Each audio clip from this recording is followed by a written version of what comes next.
Assalamualaikum sahabat IT Media. Jumpa kembali pada pembahasan pemrograman web dasar, dan materi kita pada kali ini adalah tentang tag, atribut, dan elemen pada HTML. Untuk persiapannya, buka Dreamweaver-nya. Di sini kita buat dokumen HTML baru.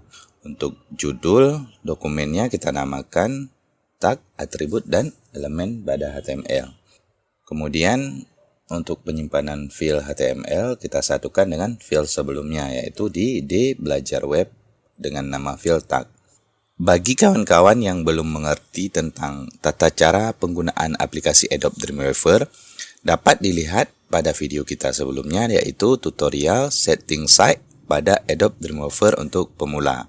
Oke, kita lanjutkan. Tag, atribut, dan elemen adalah komponen utama pada HTML. Setiap halaman web yang dibuat menggunakan HTML harus mengandung ketiga komponen ini. Dan untuk hubungan dari tiga komponen ini dapat kita perhatikan pada sebuah bagan. Oke, kita buka bagannya. Pada bagan relasi ini dapat kita lihat contoh tag yang diambil adalah tag H1. Dan yang pertama di sini ada tag. Tag pada bagan ini ditunjukkan pada bagian yang ditandai dengan garis penghubung berwarna merah, yaitu tag pembuka H1 sampai dengan tag penutup H1. Kemudian yang kedua, atribut. Atribut pada bagian ini yaitu bagian yang ditandai dengan garis penghubung berwarna hijau dan biru. Pada bagian garis penghubung berwarna hijau, ini adalah nama dari atribut. Dan pada bagian garis penghubung berwarna biru, ini adalah nilai dari atribut. Kemudian yang ketiga. Yang ketiga ada elemen. Elemen pada bagian ini adalah bagian yang ditunjukkan oleh garis penghubung berwarna hitam, yaitu mulai dari tag pembuka H1 sampai dengan tag penutup H1. Kemudian ditambahkan dengan atribut dan isi dari konten tag, dan keseluruhan ini dinamakan elemen. Oke, setelah kita memahami hubungan dari ketiga komponen ini, kita akan bahas satu persatu tentang tag, atribut, dan elemen HTML. Kita kembali ke Dreamweaver. Yang pertama adalah tag pada HTML. Tag pada HTML adalah suatu tanda untuk memberitahu web browser untuk apa fungsi sebuah tag. Untuk contoh tag pada HTML ini sangat banyak. Biar lebih jelasnya dapat kita lihat langsung pada sebuah website, yaitu W3. Langsung aja kita buka browsernya. Pada bagian ini kita pilih yang paling atas saja.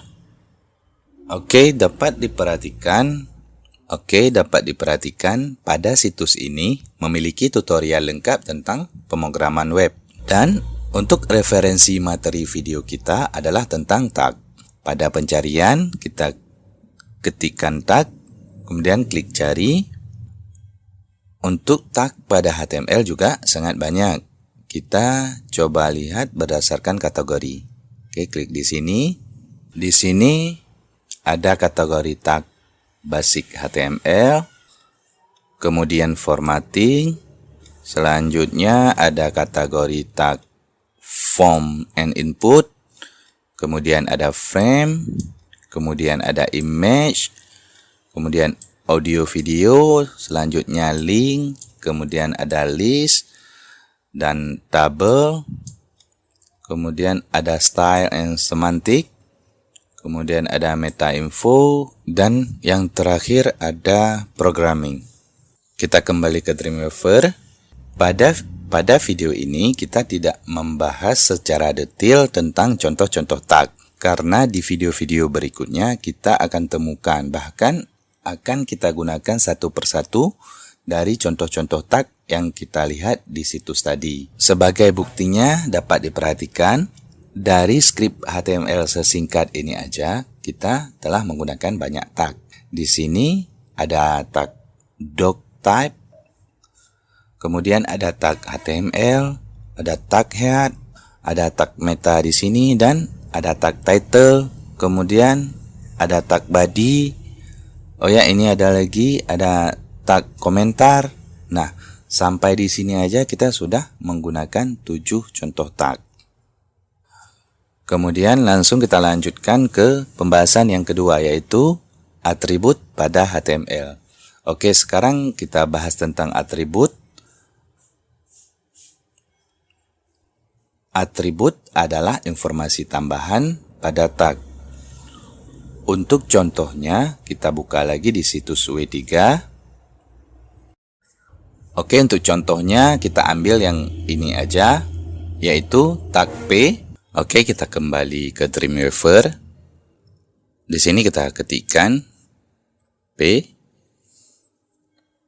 Kemudian kita tambahkan tag pada tag P, yaitu belajar atribut pada HTML. Kemudian kita simpan, kita Ctrl S, kita jalankan. Dapat dilihat fungsi tag P pada HTML adalah membuat paragraf. Secara default, tag yang ditulis menggunakan tag P ditampilkan seperti ini. Selanjutnya kita coba tambahkan atribut. Seperti yang telah kita lihat pada bagian relasi sebelumnya, atribut ditulis dalam tag pembuka. Jadi bagian ini kita akan tambahkan atribut. Misalkan atributnya kita buat alight. Dan untuk nilai atributnya kita berikan center. Oke. Kemudian kita simpan. Lalu kita jalankan. Nah, dapat diperhatikan pada browser untuk format penulisan berubah menjadi rata tengah. Oke, biar lebih paham, kita coba satu contoh lagi. Di sini kita ambil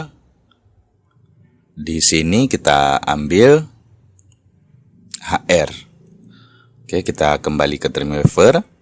Kita ketikkan HR. Oke, saya jelaskan. HR adalah tag yang tidak memiliki penutup. Jadi, alangkah baiknya kita tambahkan garis miring sebelum siku penutupnya. Kita simpan, kemudian kita jalankan. Di browser dapat kita perhatikan, tag HR berfungsi untuk membuat garis horizontal pada halaman web. Kita tambahkan atributnya. Yang pertama, kita tambahkan atribut color. Untuk nilainya kita pilih warna merah. Oke, lalu kita simpan dan jalankan. Dapat diperhatikan, garisnya berubah menjadi warna merah.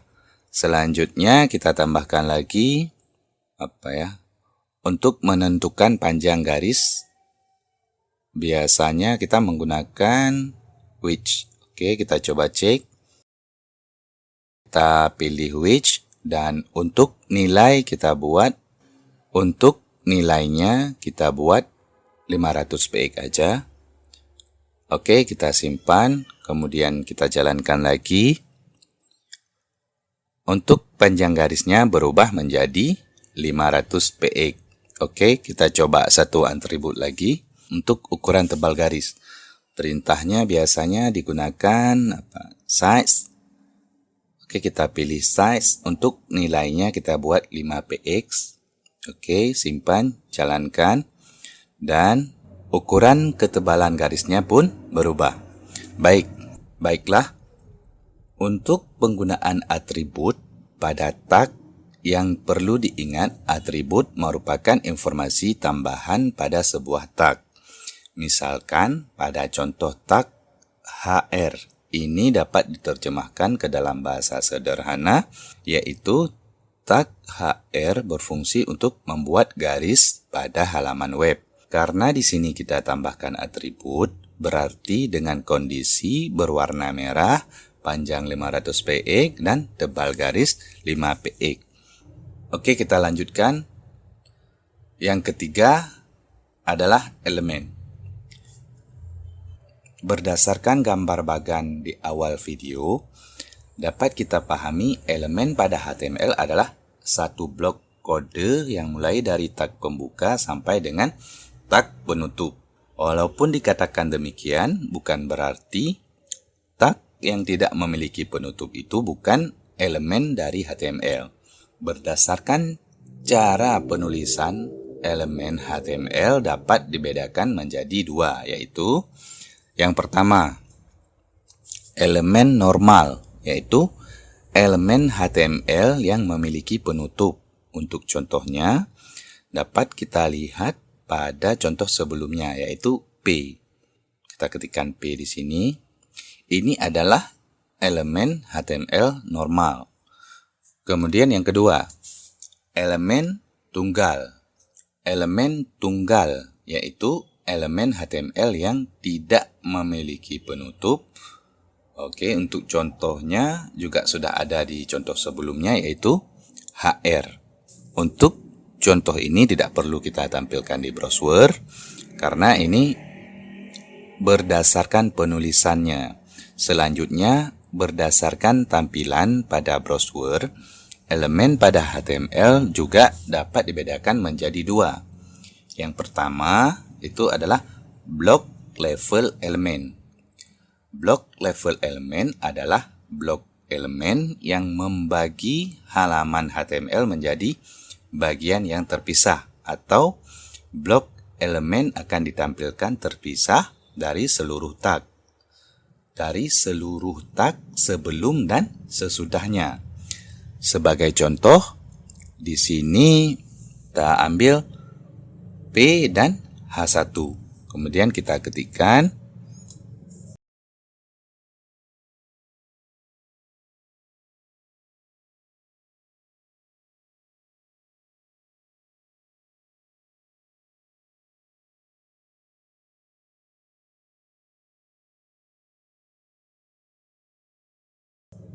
Oke, selesai, kita simpan dan kita jalankan di browser. Dari halaman web dapat kita lihat teks untuk setiap blok elemen ditampilkan ke bawah, dimulai dengan baris baru. Kemudian kita lanjutkan, untuk yang kedua adalah inline level element. Inline level element akan ditampilkan menyatu dengan tag sebelumnya dan sesudahnya. Tag ini tidak akan memulai blok atau baris baru, namun akan tetap berada di dalam satu blok ataupun sebaris dengan blok sebelumnya. Untuk contohnya, kita gunakan tag P, B, dan tag I. Oke, kita buat contohnya. Kita ketikkan di sini.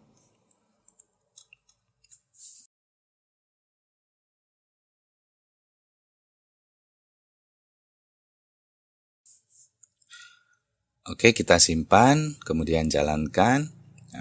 Nah, dapat diperhatikan tag yang ditulis menggunakan tag inline level element ditulis sebaris walaupun dalam tag yang berbeda. Saya rasa untuk pembahasan kita tentang tag, atribut, dan elemen pada HTML cukup sampai di sini. Sampai jumpa pada video selanjutnya. Semoga bermanfaat. Assalamualaikum warahmatullahi wabarakatuh.